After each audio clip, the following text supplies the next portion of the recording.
बुलढाणा जिल्ह्यामध्ये आज प्रजासत्ताक दिनाच्या निमित्तानं जिल्हाधिकारी यांच्या हस्ते शासकीय ध्वजवंदन पार पडलं। मात्र या सोहळ्यासाठी जिल्ह्यामधील एकही मंत्री उपस्थित न राहिल्यामुळे आता चर्चेला उधाण आलंय। विशेष म्हणजे बुलढाणा जिल्ह्याला तब्बल 2 पालकमंत्री आणि 2 मंत्री लाभलेले असताना एकही मंत्री ध्वजवंदनासाठी हजर न राहिल्यामुळे नागरिकांमध्ये नाराजी व्यक्त होतीये। जिल्ह्याचे पालकमंत्री मकरंद जाधव तसंच सहपालकमंत्री संजय सावकारे हे दोघेही या शासकीय कार्यक्रमाला अनुपस्थित होते। तर राज्याचे कामगार मंत्री आकाश फुंडकर आणि केंद्रीय मंत्री प्रतापराव जाधव हे दोघे जिल्ह्यामध्ये उपस्थित असताना देखील बुलढाणामधल्या मुख्य ध्वजारोहणाच्या समारंभाला गैरहजर राहिले। त्यामुळे जिल्ह्याचा सर्वात महत्त्वाचा राष्ट्रीय सोहळा असताना लोकप्रतिनिधींची ही अनुपस्थिती अनेक प्रश्न निर्माण करते।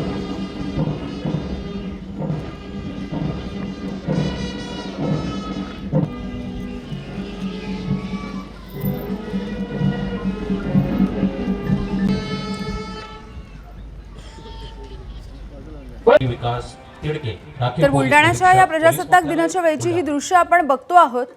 हा कार्यक्रम तर पार पडला, जिल्हाधिकाऱ्यांच्या हस्ते शासकीय ध्वजवंदन देखील पार पडलेलं होतं। मात्र 4 मंत्र्यांनी या कार्यक्रमासाठी दांडी मारलेली दिसली आहे। जिल्हाधिकाऱ्यांच्या हस्ते यामुळे ध्वजवंदन करावं लागलंय। नेमकं काय कारण आहे या 4ही मंत्र्यांच्या दांडीचं, त्यांच्या अनुपस्थितीचं, हे बघणं देखील महत्त्वाचं राहणार आहे। मात्र अर्थातच त्यांच्या गैरहजेरीमुळे आता चर्चांना उधाण आलेलं आहे। बुलढाणा जिल्ह्याला 2 पालकमंत्री आणि 2 मंत्री आहेत, असं असताना कोणीही उपस्थित राहिलं नाही। डॉक्टर संजय महाजन आमचे प्रतिनिधी आपल्याला याविषयी माहिती देतील। संजय, नेमकी काय कारणं होती या 4ही मंत्र्यांच्या गैरहजेरीची, काही कळू शकलेलं आहे का? नक्कीच यामिनी, बुलढाणा जिल्ह्याला तर तसं बघितलं तर राज्यातील असा एकमेव जिल्हा आहे की ज्या जिल्ह्याला 2 पालकमंत्री देण्यात आले। मकरंद पाटील हे पालकमंत्री आहेत, तर संजय सावकारे हे सहपालकमंत्री आहेत। या व्यतिरिक्त जिल्ह्यामध्ये कामगार मंत्री आकाश फुंडकर आहेत, जे की अकोल्याचे पालकमंत्री आहेत, तर केंद्रीय मंत्री प्रतापराव जाधव आहेत। यामुळे मात्र जिल्ह्यात आज एकही मंत्री हा ध्वजवंदनाला उपस्थित राहू शकला नाही। खरं तर या चौघांची कारणे जर सांगायची झाली तर संजय सावकारे हे भंडारा येथे ध्वजवंदनासाठी गेले होते, तर आकाश फुंडकर हे जे पालकमंत्री आहेत अकोल्याचे, ते अकोल्यात होते। मात्र केंद्रीय मंत्री प्रतापराव जाधव हे जिल्ह्यातच होते, तर मकरंद पाटील यांच्याबद्दल काहीही माहिती मिळू शकली नाही। मात्र ते या जिल्ह्यात उपस्थित नव्हते आणि यामुळे 4ही मंत्री जे आहेत जिल्ह्यासाठी दिलेले, ते ध्वजवंदनाला अनुपस्थित होते। त्यामुळे जिल्हाधिकाऱ्यांनी हे ध्वजवंदन, जो शासकीय मुख्य समारंभ असतो, हा आटोपता घेतलाय आणि त्यामुळे जिल्हाभरात आता चर्चा सुरू आहे की जिल्ह्याला 2 पालकमंत्री असतानाही एकही पालकमंत्री हा जिल्ह्यात उपस्थित राहू शकला नाही। याची नेमके कारण काय आहेत हे अद्यापही समोर आलेले नाही। अगदी संजय, तुम्ही असेच सोबत राहा। आपल्यासोबत बोलण्यासाठी आकाश फुंडकर आहेत। नेमकी काय कारणं असावीत की बुलढाणा जिल्ह्याला जे 4 मंत्री लाभलेले आहेत त्यापैकी 2 मंत्री, 2 म्हणजे 1 पालकमंत्री, 1 सहपालकमंत्री असं असताना देखील काय नेमकं कारण आहे या अनुपस्थितीचं?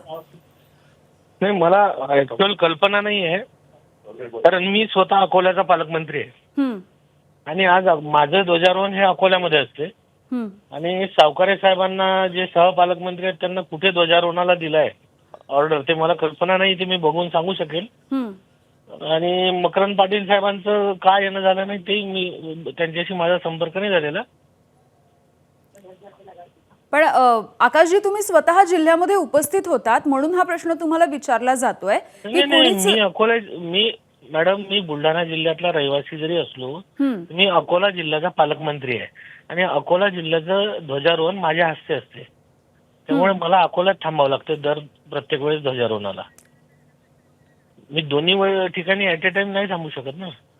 आकाशजी, असे सोबत राहा। आमचे प्रतिनिधी संजय महाजन आहेत, ते देखील तुमच्याशी बोलतात। संजय, हो नक्की आकाश दादा, केंद्रीय राज्यमंत्री प्रतापराव जाधव हे सुद्धा जिल्ह्यात होते। या व्यतिरिक्त जिल्ह्याला 2 पालकमंत्री देण्यात आलेले आहे। खरं तर मकरंद आबा पाटील आणि संजय सावकारे या दोघांची अनुपस्थिती कुठेतरी जिल्हाभरात चर्चेचा विषय होतो। आकाश दादा काय म्हणाले यावर? मला आत्ताच हा विषय आपल्याकडनंच कळालेला आहे। त्यांच्याशी बोलल्यावरच नेमके काय कारण आहेत ते कळू शकतील की ते का येऊ नाही शकले। पण सावकारे साहेबांना जे सहपालकमंत्री आहेत त्यांना कुठेतरी ध्वजारोहणाचे हे दिलं असेल दायित्व तर ते तिथे गेले असतील. पण मकरंद आबा का नाही आले याची मला माहिती एक्झॅक्ट नाही आहे. तर त्यांच्याशी बोलल्यावरच मी सांगू नाही दादा, पण हॅलो.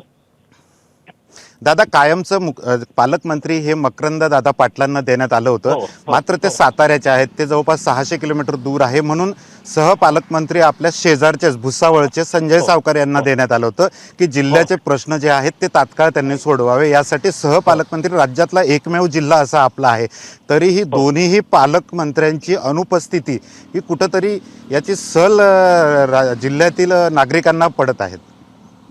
ते निश्चित आपण म्हणताय ते खरं आहे, पण त्यांचे नेमके काय कारण आहे न येण्याचे ते एकदा त्यांच्याशी बोलल्यावरच मला सांगता येतील. कारण ही माहितीच आपण मला आता दिली आहे, मला आत्ताच कळलं आहे. निश्चित ते बोलल्यावरच मी आपल्याला त्यावर प्रतिक्रिया देऊ शकेल. दादा जिल्हाधिकाऱ्यांकडनं काही माहिती घेतली का आपण? नाही, मी तर सांगतोय ना की आता आपला जो फोन सुरू आहे यातनंच मला माहिती मिळाली. आता फोन ठेवल्यानंतर मी त्यांच्याशी माहिती घेऊन बोलेल.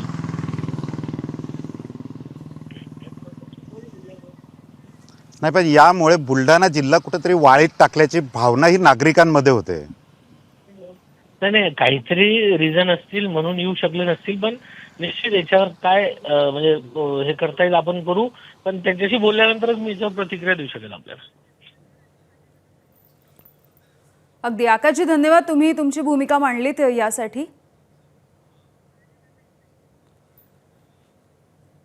तर याविषयी पुन्हा एकदा आमचे प्रतिनिधी संजय महाजन आहेत, आपण त्यांच्याकडे जाऊयात. संजय, खरं तर आपल्याला माहिती असेल नाशिक आणि रायगड असे हे दोन जिल्हे आहेत जिथे पालकमंत्री पदावरून ध्वजवंदन नेमकं कोण करणार यावरून चढाओढ सुरू आहे. एकीकडे असं या जिल्ह्यांमध्ये चित्र असताना दुसरीकडे ज्या जिल्ह्याला 2 पालकमंत्री दिलेले आहेत, पालकमंत्री आणि सहपालकमंत्री, अधिकचे त्यांच्याकडे आणखी 2 मंत्री सुद्धा आहेत, तरी देखील त्यांना या कार्यक्रमांना अनुपस्थित राहावं लागतं. काय नेमकी त्यांची अंतर्गत काही कुरबुरींच्या कारणं असू शकतात का या सगळ्याला?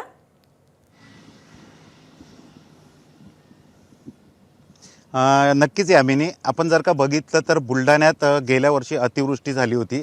त्यावेळी मकरंद पाटील हे जिल्ह्यात पोहोचले नव्हते आणि त्यामुळे जिल्ह्याचे प्रश्न हे लवकर मार्गी लागावे. कारण मकरंद पाटील हे जवळपास 600-700 किलोमीटर दूर त्यांचं गाव आहे.